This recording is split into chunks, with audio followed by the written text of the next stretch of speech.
Let's look ahead to Bristol Motor Speedway, one of everybody's favorite races. The drivers always pinpoint this one and kind of mark this one on the calendar. What can we expect from the high banks and the tempers at Bristol?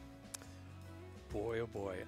Back to short tracks. So one of the things I know that the rules package, with all the downforce and everything like that, I'm eager to see how the cars handle it, and like how much pressure it puts on, because you're already carrying so much speed at such a small place, and it's harsh and everything like that. I'm eager to see how that all plays out. So that's point one. But also just to kind of see, okay, how Team Penske rebounds. That's another big thing, and I think they've got 3 people that could win on that place. Oh yeah, I mean, I've just hearing some drivers talk about it, they're like, oh, Bristol's going to be really fast this time around because of the new rules package. So I'm really excited to see the speeds there. And I mean, Bristol's awesome already, but even faster Bristol, like it's going to get pretty crazy. But I think we're going to see Team Penske rebound this weekend at Bristol. Like Joey Logano, he's won there before. He's always strong there. And I could see the 22 back in victory lane. I'm going to disagree with you.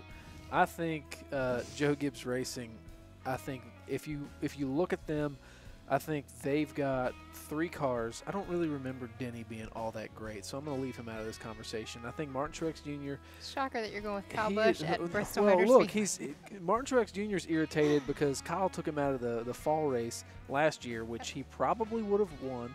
Kyle Busch is mad because he had the fastest car in that race, and he spins early, comes all the way from the back. Oh, by the way, he won this race last year. And Eric Jones, it's probably Eric's best racetrack as well. Now, if you can keep all 3 of those cars from getting into each other, I think, Joe Gibbs Racing could be 1, 2, 3. Having said that, I think the only person with a shot at even disrupting that is Joey Logano.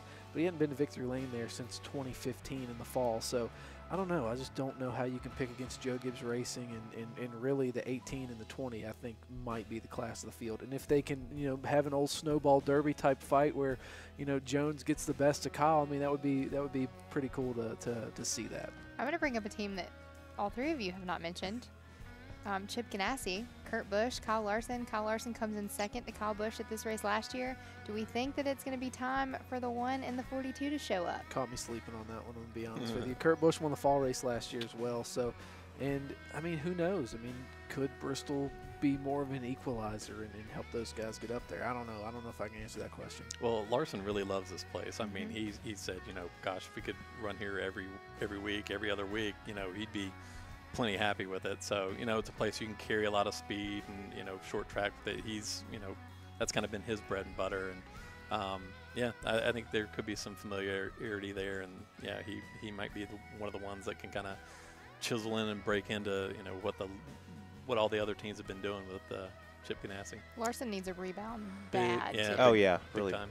I love the Chip Ganassi picks, don't get me wrong, but I don't know. Call me crazy. I think Hendrick's going to come out strong again at Bristol, because I know I'm putting a lot of faith in them, but I really believe that, because last year we saw Jimmy Johnson and Alex Bowman get in the top 10 at this race 1 year ago, and I think with the speed that they've found, I think you're going to see Chase Elliott up there.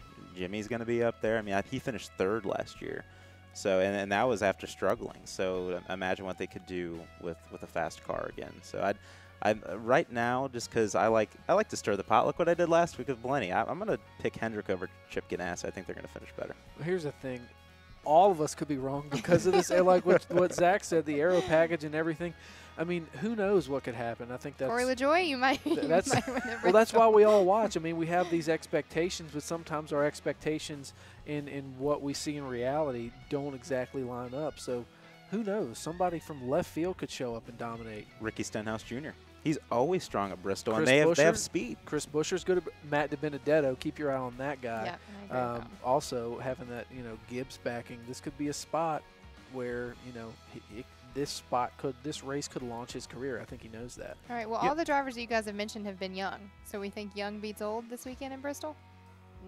Yeah, I do. I think Eric Jones wins it. So you know what the coolest thing about this whole talk is? The fact that we're talking about like 20 guys that can win this race, and on any given weekend. That's the coolest thing about this, young or old. You know, we just have so many different storylines and things to follow that it's just awesome to be able to talk about 20 guys having the chance to win and being strong. Then we'll come back next week and explain why we were wrong. And Yeah, exactly. So Kyle Busch ran away with this. All right, well, there's nothing better than some backseat drivers. We are headed to the mountains of East Tennessee. We are going to Bristol Motor Speedway. We will see you guys right back here next week on another edition of Backseat Drivers.